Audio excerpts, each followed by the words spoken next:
मैं अंकुश सिलवाड़ी सच की आवाज़ वीडियो के माध्यम से आज आपको दिखाना चाहता हूँ। मैं मौजूद हूँ पश्चिमी यूपी का सबसे पुराना अखाड़ा बड़ौत शहर में सन 1974 में जिसका निर्माण हुआ था।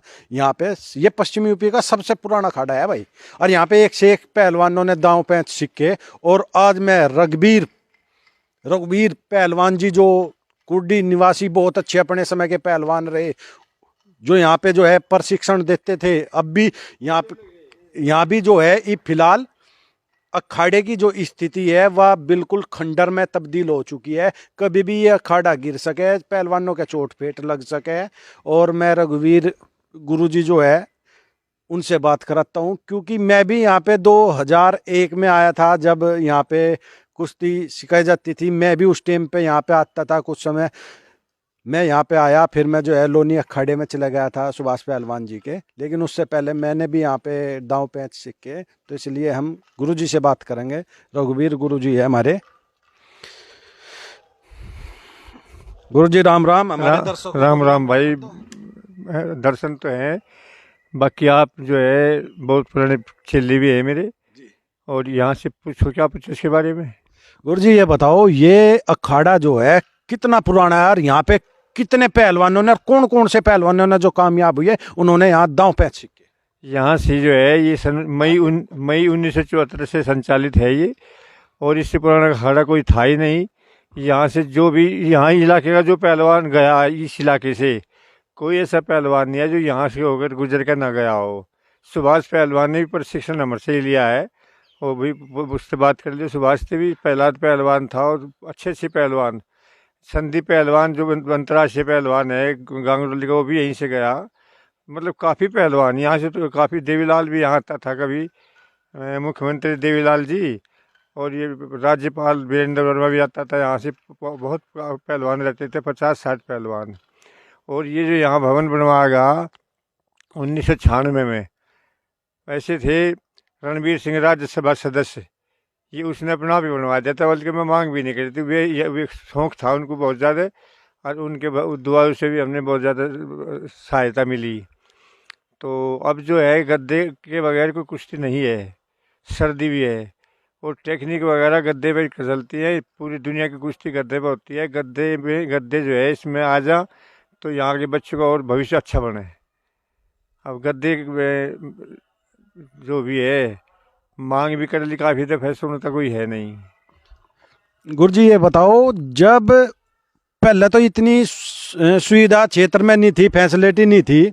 अब तो काफ़ी हो रही है, एकेडमी खुल रही, स्टेडियम सार के बन गए, वो सब कुछ यहाँ पे। लेकिन फिर भी कुश्ती के प्रति रुचि कम होगी क्षेत्र में। पहले दंगल डलवाए जाते थे, साप्ताहिक दंगल, महीने में दंगल, उस हिसाब का वे दंगल भी खत्म हो गए। इसका क्या कारण रहा? कारण सिर्फ ये है, हम तो पहले हमारे ज़माने में जो था कुश्ती फ्री होती थी। अब पैसे के बगैर कुछ लड़ता नहीं, तो कुश्ती का भी सत्यानाश हो गया। सब मिल के कुश्ती लड़े। 1974 के बाद में भारत के इस दंगल को हुआ नहीं, ये समझ लो आप। अब सभी भारत केसरी बन गए, सब बन गए भारत केसरी। एक चला जाएगा दूसरा नहीं जाता, सब मामला सब बिगड़ गया पहलवानी का। तो और ना प्रशिक्षक रहे, ऐसी बात नहीं कि मैं ही हूँ, सारी दुनिया में पहलवान चलते हैं। अच्छा, तो बात यह है कि सन 1975 में भारत केसरी बना था सतपाल, पूरा हिंदुस्तान आता था। और ये कोई यूपी केसरी, कोई भारत केसरी, कोई कुछ केसरी, तो ये सब डुप्लीकेट ही समझ लो हैं, ये कंपटीशन के नहीं है ये। गुरुजी आप भी अपने समय के बहुत अच्छे पहलवान रहे, किस स्तर तक आप पहुंचे? कौन कौन सी आपने जो है टूर्नामेंट लड़ी? मैं जो है 1900 ये समझ लो 73 से इंडिया लड़ा, मैं देश की कुश्ती लड़ा। और इस इलाके के शायद कोई भी पहलवान ऐसा ना हो जिसे पटियाला से स्कॉलरशिप ना मिला हो, मिला ही नहीं किसी को। मुझे वहाँ से भी स्कॉलरशिप मिला। मेरी पढ़ाई भी कॉलेज करते थे फ्री, और यूनिवर्सिटी थे यूपी बोर्ड से मेरी पैंट शर्ट आती थी फिजिकल इंस्ट्रक्टर की जो है। और मैं जो है एक लगातार 8-10 दफ़े नेशनल लड़ा, और वहाँ से मेडल भी है मेरे पास में। उत्तर प्रदेश हरा के बनता है। पहले होती थी कुश्ती ब्लॉक की होती थी, फिर जिले की होती थी, फिर कमिश्नर की, फिर स्टेट, उसके बाद में नेशनल होता था। मैं आज 7-8 दफ़ा लड़ा। गुरुजी नौकरी भी तो लगी होगी आपकी कुश्ती से? हाँ, मैं 1972 में, अब ये देखिए 1972 में मैं हरियाणा पुलिस में अकेला जाकर भर्ती कर लिया था, बगैर लाइन के, बगैर भर्ती लिख रही। और वहाँ से मेरी ट्रायल ली थी, नेशनल के सर्टिफिकेट थे, बगैर लाइन के भर्ती हो गया था 1972 में मैं। उसके बाद में वैसे मेरी शिक्षा जो है MA BPEd हूँ मैं, और फिजिकल इंस्ट्रक्टर रहा, लेकिन वो दुर्भाग्य रहा, कहीं परमानेंट नहीं हुआ। तो गुरुजी नौकरी आपकी लग गई थी, तो नौकरी छोड़ के फिर आपने यहाँ पे बड़ौत में अखाड़ा खोला? मैं अखाड़ा खोला। वहाँ से छोड़ने के बाद में फिर मैं आके यहाँ से BA MA BPEd करी, ये अखाड़ा खोल दिया था 74 में ही। 74 में अखाड़ा खोल कर वहाँ से आके फिर यहीं पर यार यहीं अखाड़ा चलाया है। अब आप गद्दे की मांग कर रहे हैं, और हमारे क्षेत्र के जो जनप्रतिनिधि है उन्हें संज्ञान लेना चाहिए। और इस अखाड़े की स्थिति जो है खंडर हो चुकी है, ऊपर से लेंटर भी टूटने को है, कभी भी टूट के किसी पहलवान के ऊपर गिर के चोट फेट लग सके, तो इसका भी निर्माण होना चाहिए। हाँ ऐसा है। ये बताइए, अब बच्चे आते नहीं ना यहाँ से ज़्यादा, हमें तो गद्दे के बगैर कौन लड़ा, कैसे लड़ा गद्दे के बगैर। अगर गद्दा यहाँ से आ जा तो एक नई पौध शुरू हो जा। ऐसे अखाड़े गद्दे मिल रहे जहाँ कोई उनके है ही नहीं, खड़े ही नहीं, वहाँ से गद्दे मिल रहे। खैर अब तो उनकी मर्जी की बात है। मैं तो ये बताऊँ कि मैं बुलाते रहे से मैं खाली नहीं रहता। जब मुझे हरियाणा, पंजाब, हिमाचल, कोई ऐसा स्टेट नहीं है जो बड़े अखाड़े, बड़े लेवल के पहलवान मुझे ना जाने, तो वहाँ प्रशिक्षण देने जाता हूँ। वहाँ दिल्ली के अंदर भी छत्रसाल स्टेडियम में बहुत जगह प्रशिक्षण ले रही है, मेरा भी जाता हूँ मैं। तो ये अगर यहाँ गद्दे की मामला हो जा, अब क्या करें। हमने मांग कर भी ली पर बात नहीं सुनता नहीं कोई। भाई हमारे गुरुजी है रघुवीर पहलवान जी, तो इनकी मांग है क्षेत्र के जनप्रतिनिधियों से, सांसद विधायक तय, कि ये जो पश्चिमी यूपी का सबसे पुराना अखाड़ा है बड़ौत शहर में सन 1974 से, इसमें जो है एक तो गद्दे की बहुत जरूरत है। यहाँ पे बहुत पहलवान आते थे, मैंने खुद देखा, यहाँ पे तो 2-2 घंटे तो जोर करने का भी नंबर नहीं आकर था, इतने पहलवान आकर थे। लेकिन यहाँ की व्यवस्था ये फिलहाल जो है, ये अखाड़ा जो है ये खंडर में तब्दील हो चुका, इसका निर्माण होना चाहिए दोबारा, और यहाँ पे गद्दा आना चाहिए। तो यहाँ पे ये भाई एक आया, यही पहलवान है, अमित है जी। गांव कौन सा? बाजितपुर है जी। देखो बजीतपुर गांव का पहलवान अमित जो है अब यहाँ पे आ गया। अब ये अभ्यास करेगा, यहाँ पे गुरुजी से दांव पेंच सीखेगा। कितने दिन से आ रहा पहलवान? कितने दिन हो ले जी, ऐसे 4-5 साल हो जी। 4-5 साल से बराबर आ रहा है ये पहलवान यहाँ से, लेकिन पढ़ने वाला स्टूडेंट है, कभी कभी पढ़ाई के कारण ना भी आता होगा। अभी और भी पहलवान आएंगे क्योंकि समय और लग रहा, तो सुबह शाम 2 ही टाइम प्रैक्टिस होती है पहलवानों की। हम यहाँ पे दिखाएंगे किस तरीके की खंडर बन चुका ये अखाड़ा जो है, लेंटर जो है बोद्दा हो चुका और कभी भी टूट सके।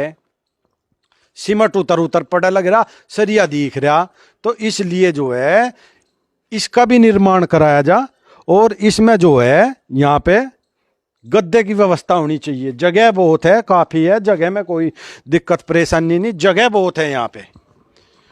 और हम जो है यहाँ पे मौजूद सूजती गांव के पूर्व प्रधान हैं, इनसे भी हम बात करेंगे।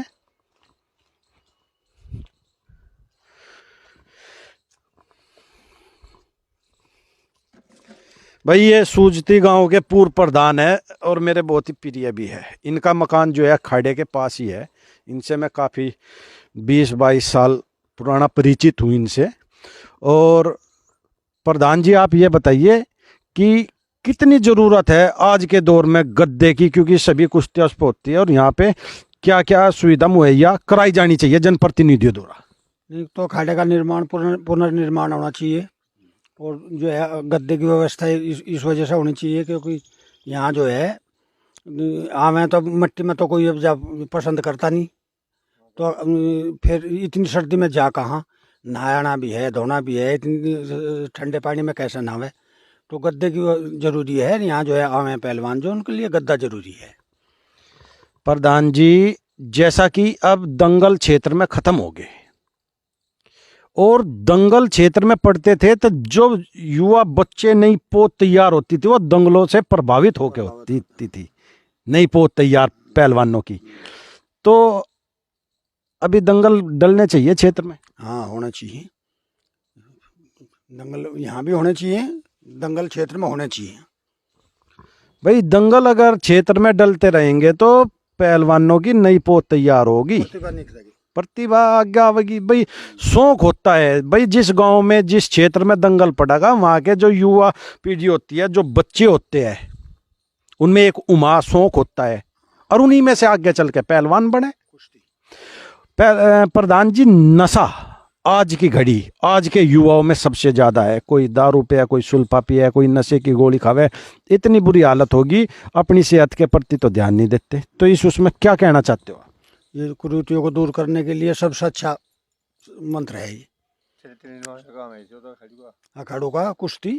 इन कुरीतियों को दूर करने के लिए सबसे अच्छा मंत्र है। भाई कुश्ती भी मंत्र है, लेकिन ज्यादातर जो है चुनाव के दौरान ही दारू दुक्का नशे पत्ते का लालच देकर वोट ली जाती है। तो ये जो प्रधान है या कोई भी आगे आने वाले समय का चुनाव है, छोटा बड़ा जो भी कुछ है, इसमें जो है हमारे जनप्रतिनिधियों को सब जो है, एक तो ये दारू दुक्कड़ नशे पत्ते का सामान नहीं बांटना चाहिए। भाई इन्हें भी तो आगे आकर नशे के खिलाफ मुहिम चलानी चाहिए। नशा तो यही सिखावे, पहले फ्री पियावेंगे और फिर ये आदमी जब आदत पड़ जाए तो फिर खुद पी लगे। तो ठीक है भाइयों, धन्यवाद। मैंने आज आपको यहाँ बड़ौत के सबसे पुराने अखाड़े में आपको रघुवीर गुरुजी से मिलाया, उनकी बात आपने सुनी। और इस अखाड़े में जो है बहुत से सुविधाओं का अभाव है, तो जनप्रतिनिधियों को संज्ञान लेना चाहिए, गद्दा मुहैया कराना चाहिए और यहाँ की व्यवस्था सुधारनी चाहिए। धन्यवाद।